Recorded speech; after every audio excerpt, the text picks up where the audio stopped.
seu Darcy Moraes de Sá, não sei se alguém lembra dele aqui, não, eu acho que só eu tenho idade suficiente para lembrar do seu Darcy.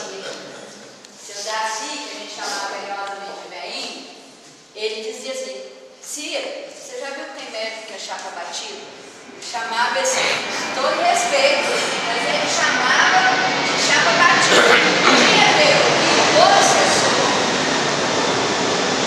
sofredor, aquele que nem sabia de desencarnar, aquele que estava vinculado ainda a algum vício, alguma coisa, e ele vinha da mesma maneira. Então nós temos duas possibilidades, sabe?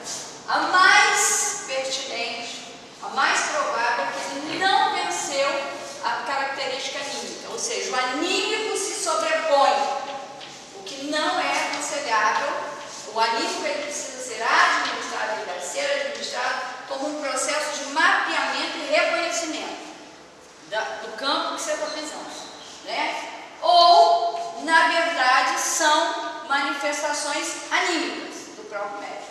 Aí, como que nós vamos saber disso? Através do processo, do conjunto, do momento, das vários momentos em que isso acontecer. E se a gente achar que é anímico, que são exteriorizações do próprio médium, é dever da gente começar a conversar e a orientar esse médium nessa postura. Jaci, dentro de um grupo de EJA, estudando animismo, uma menina fez uma colocação e eu não soube responder, talvez você poderia. Pois eu escutei também, que 80% do animismo, 80% do médium usa animismo. Isso foi o Divaldo que falou: eu não sei te responder, eu vou estudar e pesquisar e um dia te dou retorno. Como eu responderia para ela? Diretrizes de segurança. Está no livro do Divaldo com Raul, chamado Diretrizes de Segurança. Diretrizes de segurança. Se a minha cabeça está boa. Tá. Se não, é o outro do Divaldo sobre mediunidade. Pensando no Divaldo, alguma coisa assim. Um desses dois, tá? Mas o que é que o Divaldo vai dizer? A resposta é exatamente essa. Ele vai dizer que no início do processo mediúnico, quando você está começando a elaborar, a se educar no conjunto da faculdade mediúnica, da possibilidade mediúnica, as manifestações, elas têm, não é 80%, 70% anímico e 30% espiritual. A proporção que o médium vai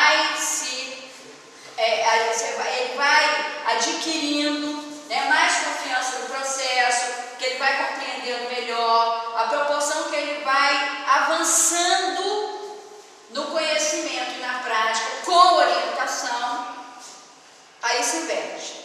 30% anímico e 70% espiritual. Por que no início é anímico?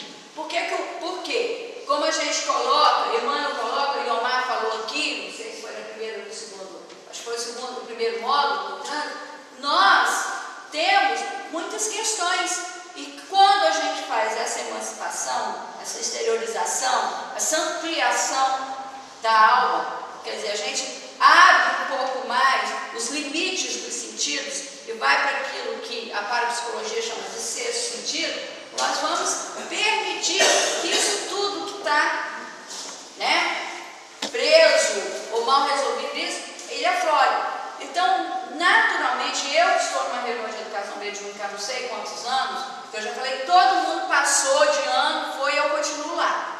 Então, gente que passou comigo, aí eu continuo lá. Eu sou a única que sou reprovada, que eu fico, né? Eu inicialmente, eu atendo o médium.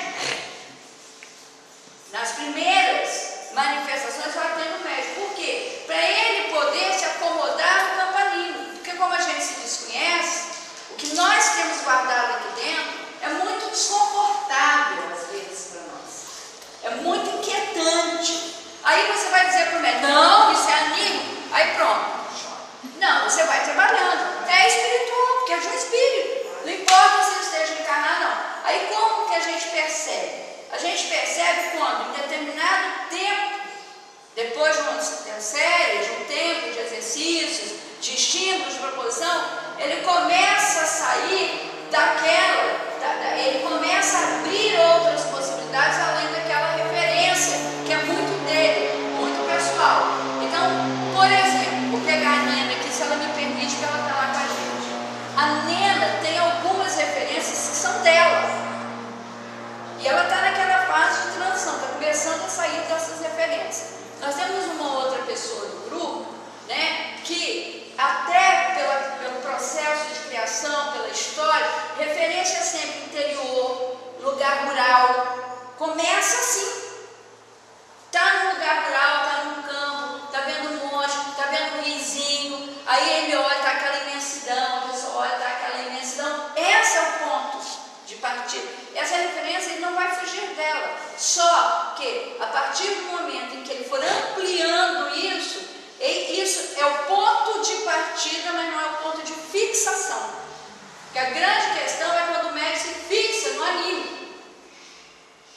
E esse é o trabalho da gente, né? Aí a gente tem que perguntar muito, tem que obrigar a falar. Eu sou enjoada, porque eu falo, me explica isso direito. Como é que é isso? Como é que você percebe isso? Mas isso assim, assim, é isso que você quer dizer? Não, eu não quis dizer isso. Então o que é que você quis dizer para mim? Vê o que é que tem mais. Você está percebendo mais alguma coisa? Tem mais alguém? Tem isso, tem aquilo.